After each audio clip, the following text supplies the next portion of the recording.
Hi hello ನಮಸ್ಕಾರ ಎಲ್ಲರಿಗೂ ಸ್ವಾಮಿ ಕಿಚನಲ್ಲಿ ನಿಮ್ಮೆಲ್ಲರಿಗೂ ತುಂಬ ಸ್ವಾಗತ. ಇಂದು ನಾವು ತುಂಬ ರುಚಿಯಾದ ಮೆಕ್ಕೆಜೋಳದ ಪನ್ನೀರ್ ಚೀಸ್ ಪರೋಟ ಮಾಡೋಣ. ಈ ಪರೋಟ ತುಂಬ ಟೇಸ್ಟಿಯಾಗಿರುತ್ತದೆ. ಹೊರಗೆ ಕರ್ಕರೆ ಆಗಿರುತ್ತದೆ, ಒಳಗೆ ಮೃದುವಾಗಿ ತುಂಬ ಟೇಸ್ಟಿಯಾಗಿರುತ್ತದೆ. ಈ ಥರ ಒಮ್ಮೆ ಮಾಡಿ ನೋಡಿ. ನಡೀರಿ ಹಾಗಾದರೆ ಶುರು ಮಾಡೋಣ. ಇಲ್ಲಿ ಮೆಕ್ಕೆಜೋಳ ತೊಗೊಂಡಿರೋದು, ಪನ್ನೀರ್ 800 ಗ್ರಾಮ, ಕೊತ್ತಂಬರಿ ಸೊಪ್ಪು, ಚೀಸ್ 1 ಸ್ಲೈಸು, ಹಸಿ ಶುಂಠಿ, ಬೆಳ್ಳುಳ್ಳಿ, ಕೆಂಪು ಖಾರ, ರುಚಿಗೆ ತಕ್ಕಷ್ಟು ಉಪ್ಪು, ಕರಿಮೆಣಸಿನ ಪುಡಿ ತೊಗೊಂಡಿರೋದು 1 ಚಿಟಿಕೆಯಷ್ಟು, 2 ಈರುಳ್ಳಿ ಮತ್ತು ಬೆಣ್ಣೆ ತೊಗೊಂಡಿರೋದು. ಮಸಾಲೆಯಲ್ಲಿ ಗರಂ ಮಸಾಲ, ಚಿಕನ್ ಮಸಾಲ, ಸಬ್ಜಿ ಮಸಾಲ, ಜೀರಿಗೆ ಪುಡಿ, ಧನಿಯಾ ಪುಡಿ, ಅರಿಶಿಣ ಮತ್ತು ಚಾಟ್ ಮಸಾಲ, ಕಸೂರಿ ಮೇಥಿ ತೊಗೊಂಡಿರೋದು. ಮೆಕ್ಕೆಜೋಳನ ಸುಲಿದು ತೊಗೋಬೋದು, ಇಲ್ಲಾಂದ್ರೆ ನೀವು ಕುದಿಸಿ ತೊಗೋಬೋದು. ನಾನು ಸುಲಿದು ಬಿಟ್ಟು ಇಲ್ಲಿ ತೆವಿ ಮೇಗೆ ಹುರಿದು ತೊಗೊತೀನಿ. ಈ ಥರ ನೀವು ಹುರಿಬೋದು, ಇನ್ಸ್ಟಂಟ್ ಕ್ವಿಕ್ ಆಗುತ್ತೆ.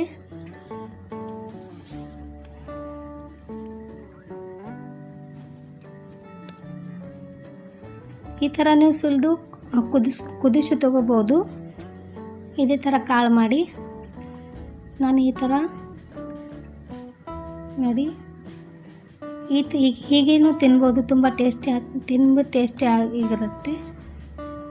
ಇಲ್ಲಿ ನೀವು ಎಲ್ಲನೂ ಸೆಪ್ರೇಟ್ ಮಿಕ್ಸಿ ಮಾಡ್ಬೋದು. ನಾನು ಎಲ್ಲನೂ ಒಮ್ಮೆಗೆ ಮಿಕ್ಸಿ ಮಾಡ್ತೀನಿ.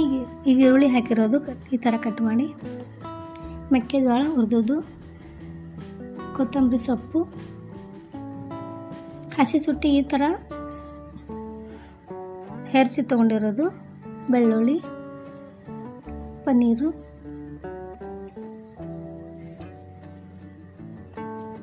ಎಲ್ಲ ಮಸಾಲೆ ಮತ್ತು ಕಸೂರಿ ಮೇಥಿ ಹಾಕೋಣ.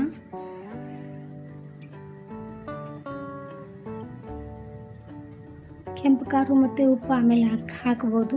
ಈಗಲೂ ಹಾಕ್ಬೋದು, ನಾನು ಆಮೇಲೆ ಹಾಕಿ ಮತ್ತೊಮ್ಮೆ ಮಿಕ್ಸಿ ಮಾಡ್ತೀನಿ.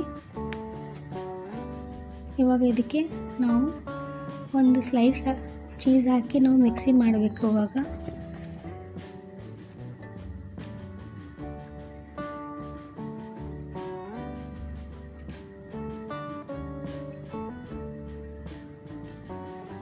ಈ ಥರ ಮಿಕ್ಸಿ ಆಗಿದೆ. ಇವಾಗ ನಾನು ಕೆಂಪು ಖಾರ ಮತ್ತು ಉಪ್ಪು ಹಾಕಿ ಮತ್ತೊಮ್ಮೆ ಚಾಟ್ ಮಸಾಲ, ಕೆಂಪು ಖಾರ ಮತ್ತು ಉಪ್ಪು ಹಾಕಿ ಮತ್ತೊಮ್ಮೆ ಮಿಕ್ಸಿ ಮಾಡ್ತೀನಿ. ನೀವೆಲ್ಲನೂ ಒಂದು ಸೆಪ್ರೇಟಾಗಿ ಮಿಕ್ಸಿ ಮಾಡಿ ಕೈಯಲ್ಲಿ ನಾವು ಚೆನ್ನಾಗಿ ಮಿಕ್ಸ್ ಮಾಡಿ ಸ್ಟಫಿಂಗ್ ರೆಡಿ ಮಾಡ್ಬೋದು. ಇವಾಗ ಒಂದು ಬೌಲಲ್ಲಿ ಇದು ತೆಗೆದುಕೊತೀನಿ. ಗೋಧಿ ಹಿಟ್ಟು ಮೊದಲೇ ನಾನು ಕಲಸಿಟ್ಟಿರೋದು ಈ ಥರ ಸಾಫ್ಟ್ ಆಗಿದೆ. ಈ ಥರ ಗೋಧಿ ಹಿಟ್ಟು ಸಾಫ್ಟ್ ಆಗಿದೆ. ಇಲ್ಲಿ ತೆವಿ ಗರಿ ಮಾಡೋಕ್ಕೆ ಗ್ಯಾಸ್ ಮೇಲೆ ಬಿಸಿ ಮಾಡೋಕ್ಕೆ ಇಟ್ಟಿರೋದು.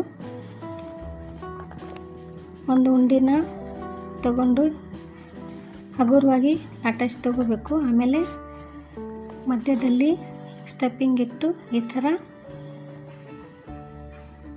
ಫೋಲ್ಡ್ ಮಾಡಿ ಹಗುರವಾಗಿ ನಿಧಾನವಾಗಿ ಮತ್ತೆ ಪರೋಟ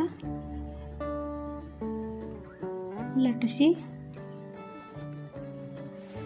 ತೆವಿ ಬಿಸಿ ಆಗಿದೆ. ಇವಾಗ ನಾವು ಚೆನ್ನಾಗಿ ಈ ಥರ ತೆವಿ ಮೇಲೆ ಎರಡೂ ಕಡೆ ಚೆನ್ನಾಗಿ ಗೋಲ್ಡನ್ ಬಣ್ಣ ಬರೋವರೆಗೂ ಬೇಯಿಸಿಕೊಳ್ಳಿ. ತುಪ್ಪ, ಎಣ್ಣೆ ನಿಮ್ಗೆ ಏನು ಇಷ್ಟ ಹಾಗೆ ನೀವು ಯೂಸ್ ಮಾಡ್ಬೋದು. ನಾನಿಲ್ಲಿ ಬೆಣ್ಣೆ ಯೂಸ್ ಮಾಡ್ತಿರೋದು.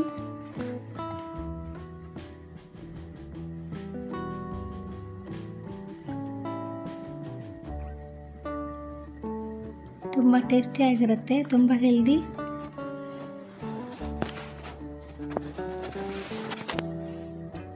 ನಾನು 2 ಸೈಡ್ ಬೆಣ್ಣೆ ಹಚ್ಕೊಂಡು ಆಮೇಲೆ ಚೆನ್ನಾಗಿ ಈ ಥರ ಹುರಿದು ತಗೊತೀನಿ. ಇದೇ ಥರ ಎಲ್ಲ ಪರೋಟವನ್ನು ನಾವು ಮಾಡೋಣ. ಆಗಿದೆ, ಪ್ಲೇಟಲ್ಲಿ ತೆಗಿತೀನಿ. ಇವಾಗ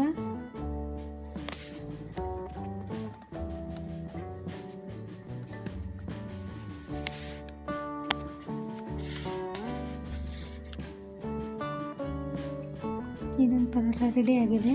ಇದೇ ಥರ ಎಲ್ಲ ಪರೋಟವನ್ನು ನಾವು ಮಾಡಿ ತಗೊಳ್ಳೋಣ. ನೀವು ಇದನ್ನು ಮೊಸರು, ಉಪ್ಪಿನಕಾಯಿ ಅಥವಾ ಟೊಮೆಟೊ ಸಾಸ್ ಜೊತೆ ತಿನ್ಬೋದು. ವಿಡಿಯೋ ನಿಮಗೆ ಇಷ್ಟವಾದರೆ ವಿಡಿಯೋನ ಲೈಕ್ ಮಾಡಿ, ಶೇರ್ ಮಾಡಿ, ಸಬ್ಸ್ಕ್ರೈಬ್ ಮಾಡೋದನ್ನು ಮರಿಬೇಡಿ. ನಿಮ್ಮ ಅಭಿಪ್ರಾಯ ಕಮೆಂಟ್ ಮೂಲಕ ತಿಳಿಸಿ. ಭೇಟಿ ಆಗೋಣ ಮತ್ತೊಂದು ರೆಸಿಪಿ ಜೊತೆ. ಧನ್ಯವಾದಗಳು.